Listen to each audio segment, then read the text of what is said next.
The FBI laboratory examines and compares a wide variety of physical evidence. This geologic map of the United States is in the petrographic unit. There, experts examine soils, minerals, and materials with mineral components.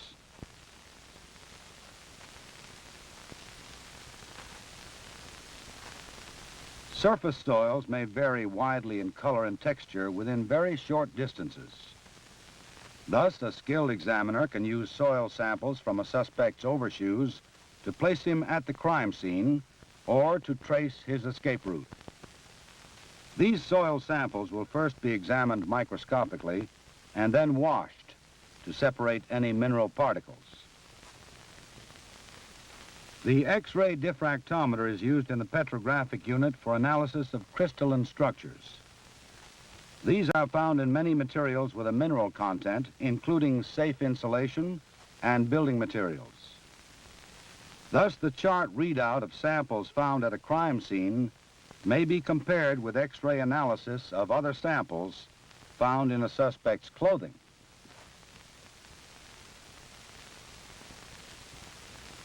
To examine and compare samples of glass, examiners in the petrographic unit use an instrument called a monochromator. Even tiny particles of glass will suffice for samples. They are placed on a special slide with circulating water to maintain an exact and constant temperature. The slide is placed under a microscope. The examiner uses the monochromator to direct light of a specific wavelength through the glass sample.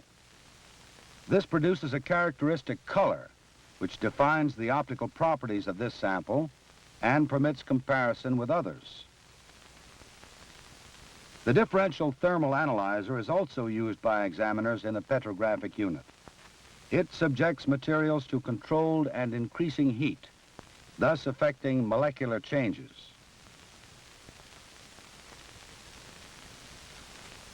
The resultant graphs from soil, building materials, and other petrographic products can be compared for identification. The soil samples, which were scraped from the overshoes, have now been washed to separate out any mineral grains from the clay. The mineral grains are examined under the petrographic microscope. The examiner notes size, shape, and mineral composition as they appear under normal light. He switches to polarized light. The resultant colors aid in identification. After adding to his notes, he rotates the sample, still under polarized light. Now, additional physical characteristics of the mineral grains being examined are revealed. The petrographic examiner completes his findings. Evidence in crimes of violence, such as this bloody garment, is examined by an expert from the Hairs and Fibers unit, another of several specialized units of the FBI laboratory. He is looking for hairs which may have been transferred during physical contact. After his search is completed, this evidence may go to serology or other laboratory units for further examinations. The technician takes the hair from the container, which has been carefully marked to ensure preservation of the chain of custody. She prepares and mounts it on a labeled slide so that it may be examined, identified, and compared by an examiner who supervises her work. Expert examiners also examine materials containing natural or man-made fibers. Direct comparison can match the torn edges of cloth. More complex chemical techniques can identify the fibrous shred found at a crime scene. The slide-mounted hair from the bloody garment has priority. The examiner's trained eye can learn many things. Is it human hair? Of what race? Animal hair? What family? Was it bleached, dyed, crushed, cut, burned, pulled out? This vital information may help to establish guilt or innocence. These pieces of evidence were sent to the TOOLMARKS unit of the FBI laboratory after a safe cracking. tools and the marks they leave often solve this type of crime. The examiner selects a damaged screwdriver belonging to a suspect and a broken screwdriver tip found at the crime scene. He puts them under his comparison microscope. Later, a photograph will be made showing how they fit together.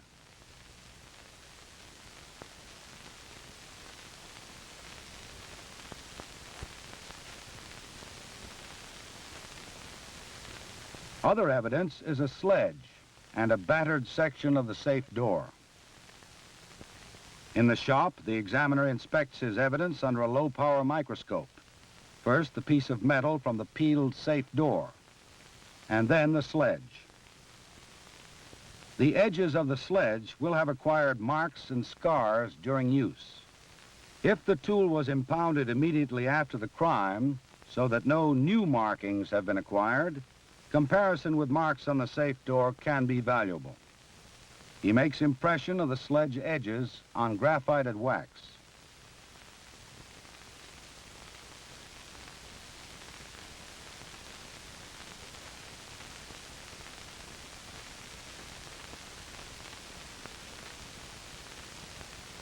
Then, using a microscope, he compares the edge marks with those on the metal of the safe door. He makes another test, striking a soft lead plate with the sledge at the angle indicated on the safe door. Irregularities in the edge of the suspect's sledge show up clearly. Under a comparison microscope, the similarity with sledge marks on the safe door is established. Questioned evidence and known samples will be photographed for possible courtroom use.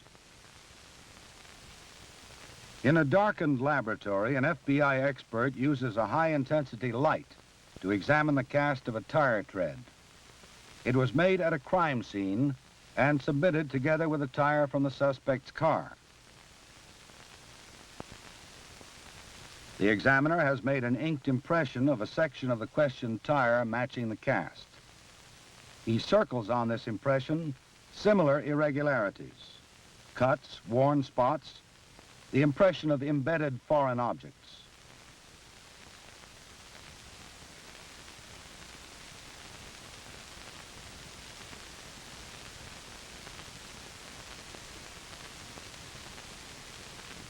His inspection finished and similarities marked, the examiner is ready to write his report.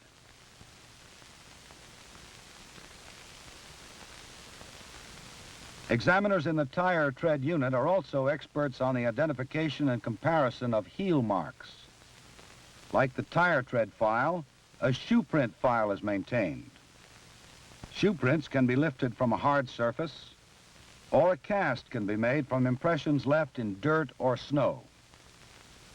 The examiner compares irregularities in the cast with suspects' tires or shoes. Specialized evidential examinations like these are some of the services offered without charge to any law enforcement agency by the FBI laboratory.